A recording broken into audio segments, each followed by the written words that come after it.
Babayaran ko pa ba si Digido? Bakit nag-ooperate pa rin si Digido? Bakit naniningil pa rin si Digido? Na-revoke na po ng SEC. Diba? So, ano ba yung dapat gawin kung sakasakaling ganito yung ginagawa ng Digido sa inyo, no? Meron kasing malalim na dahilan at hindi lahat tayo pare-parehas na mga point of view about sa revocation na nangyari doon sa Digido. So, sa video ito, linawin ng tulo natin ng husto at himay-himayin natin yung mga dahilan kung bakit naniningil pa rin ang Digido kahit na-revoke na siya. Alright, welcome back mga kadyani. Muli, maglalambing lang po muna ako sa inyo na pakipollow po ang aking mga social media account, ang Facebook, TikTok at ang aking YouTube channel. Pakilag na rin po kung sakaling nakatulong sa inyo ang video ito. Pakishare nyo na rin po sa ibang mga OLA victims o sa ibang mga platform para mapanood nila at magkaroon sila ng magandang ideya about sa mga usapin tungkol sa online learning app. At pakihit nyo yung notification bell para updated po kayo sa mga videos na ginagawa natin. So yun nga, ang daming tanong sa akin na babayaran ko ba? Unahin muna natin yon.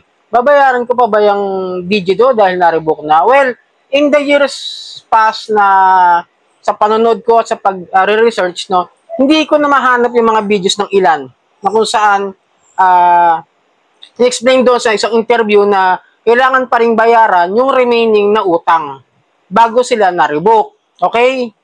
Lilinawin ko lang ha, yung utang na nagkaroon kayo bago na-revoke yan, yun po yung babayaran ninyo. Kunwari, nagkaroon kayo ng utang before May 23, nung na-revoke siya, yung Digido. May 1 pa lang, may utang na kayo, tapos nag-ongoing yung transaction, yun po ang babayaran ninyo. Okay? At yun pa rin po yung sisingilin nila sa inyo before the revocation. Pero kung kayo po, nagkautang ngayon, ano ngayon, May 25, o sa mga susunod na mga araw na naka-revoke pa rin ng Digido, hindi na po yung dapat nag-ooperate. Kung na-revoke sila, kasi may revocation eh. Kumbaga, tinanggalan sila ng lisensya para mag-operate o magpautang. Pero yung paniningil po, is karapatan pa rin po nila yon before na-revoke. Yun po yung pagkakaunawa ko doon about sa interview doon sa isang spokesperson ng SEC, okay? Ngayon, kung maniniwala kayo dyan, makikinig kayo dyan sa ibang mga OLA vlogger na nagsasabing wag nang bayaran, is up to you.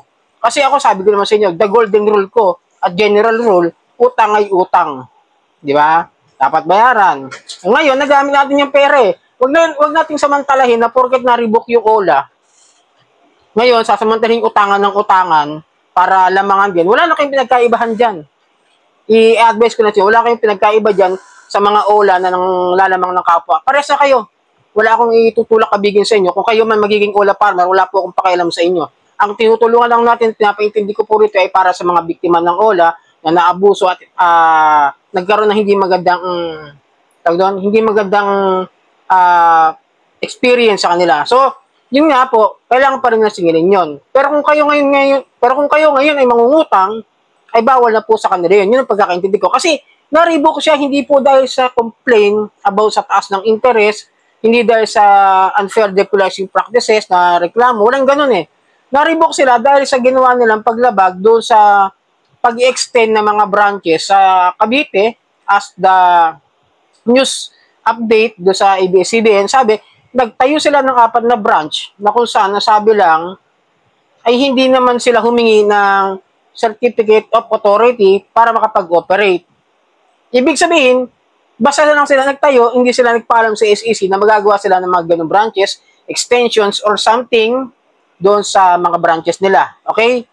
So, dahil nalaman ng SEC yun, dahil nag-post din sila, ito rin yung mali nila eh. Sa post nila sa Facebook, nalaman nila, ni-screenshot ng SEC na nagtayo sila ng mga ganong branches, may nilabag sila doon sa karapatan at tamang proseso ng SEC na kailangan magpaalam muna bago magkaroon ng mga extension office, branches, or other exhibit booths. Okay? Kasi ang sabi lang doon, parang yung mga branches na yan is i-explain lang kung ano ba yung kanilang mga produkto o mga serbisyo na ipapakalat nila, papaunawa sa mga taong nais magkaroon ng mga salary loan or something na mga pangangailangan tungkol sa kanilang negosyo na pagpapautang. Okay? And then, ngayon, tatanungin nyo ako, no? Kaya di ba, revoke nga eh. So, ayun nga ulitin ko. Kailangan nyo bayaran yung mga utang ninyo before na-revoke. Ngayon, kung kayo may mga utang pa rin, scam na, Hindi sila, diba, illegal operational na sila ngayon. Illegally operational dahil wala po silang lisensya. Okay? Yun lang po. And then tatanungin nyo sa akin, Kuya Johnny, Sir Johnny, bakit nag-ooperate pa rin sila sa Play Store? To, lilinawin ko ulit yan. Marami na akong ginawa about sa videos na yung mga OLA na raid, nagkaroon ng pending cases, na-revoke, nasa Play Store pa rin. Hindi naman po basta-basta mawawala sa Play Store yan eh. Kasi po ang Play Store ay hindi naman po sakop o hindi po siya sakop ng ating mga ahensya ng gobyerno. Dahil ang Play Store, mga App Store o kung ano man yung mga apps market na yan, ay sakop po yan ng mga foreign nationals na may hawak dyan. Ibig sabihin, hindi sila sakop ng batas natin. Sila yung bahala dyan kung magpapa-operate pa rin sila o hindi.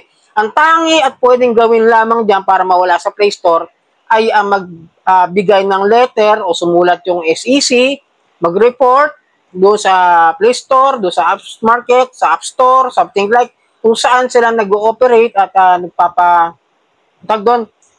gumagawa pa rin mga transaction, SEC po ang pwede mag-file ng formal letter para sabihin na wala na pong lisensya yan, yung mga OLA na nandiyan po sa inyo, nirevoke na po namin yan, pwede bang tanggalin ninyo sa Play Store dahil lumalabag na po sila sa aming karapatan dito, sa aming bansa, na wala silang lisensya para mag-operate. Ngayon, kung tatanggapin ni Play Store yun, automatic makikipagpalitan sila ng kanilang panig para tanggalin yung OLA na yan sa Play Store. Ngayon, pwede rin naman kayo mag-report dyan sa Play Store doon sa kanilang mga apps, di ba, meron dyan parang 3 tuldok sa may gilid, if I remember it correctly, kung saan doon nyo pinipindot yun, at doon nyo i-report na yung mga apps na hindi maganda o may problema. Okay?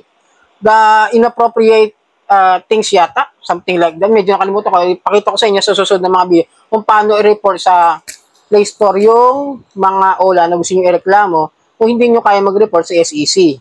Para mawala dyan sa Play Store. Okay? And then, inawin ko lang, marami rin kasi nagsasabi na dapat magkaroon na ng permanent revoke. Hindi natin pwedeng sabihin na permanent revoke kasi iba yung kaso nila nung Digido. Di lang sila nag-file ng certificate to operate certificate of authority to operate, okay? Kasi kung tayo magko-complain para sa mga ginagawa ng mga paglabag sa mga matataas na interest, sa mga unfair debt collection practices, dapat tayo mga nakakahiram dyan, tayo mismo yung magpa-file formal complaint either sa SEC, ang interest rate o kaya sa BSP, Bangko Sentral ng Pilipinas, okay? Yun mga pwede niyang pagsampahan ng complaint na reklamo. And then kung harassments naman, yung ginagawa nila is either PNP, NBI, or PAOK. Pwede kayo mag-file ng formal complaint. Personal po yan, hindi po pwedeng ako yung magpa-file para sa inyo, okay? Lilinawin ko lang. Hindi po kasi ako abogado para humawak ng mga kaso, yung tinatawag ng mga direct filing. Kung ako abogado, siyempre, kukunin yung serbisyo ko, iba namang usapan yun. Ordinaryong tao lang po ako. Isa lang po akong empleyado ng isang pribadong kumpanya na isang janitor. Okay, ayun po pwede nyo gawin. Ngayon, kung may mga reklamo kayo dyan ng harassments, pwede kayong dumulog yun sa PAOK.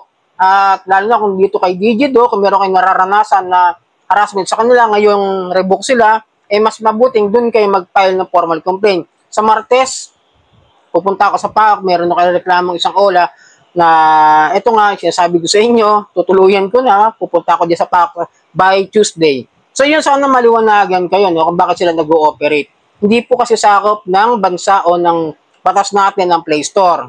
At ngayon, kung mag-ooperate sila, baka sa mga susunod na araw, maaaring makabalik kung sila ay magko-comply dyan sa SEC ng kanilang mga ginawang paglabag doon sa ginawa ng mga branches na hindi nila pinailan muna ng Certificate of Authority. So sana nakatulong ang video ito. Muli, maglalambing ako sa inyo na pakipollow po ang aking mga social media account, ang Facebook, TikTok, ito ng aking YouTube channel. Maraming pong salamat at hanggang sa muli.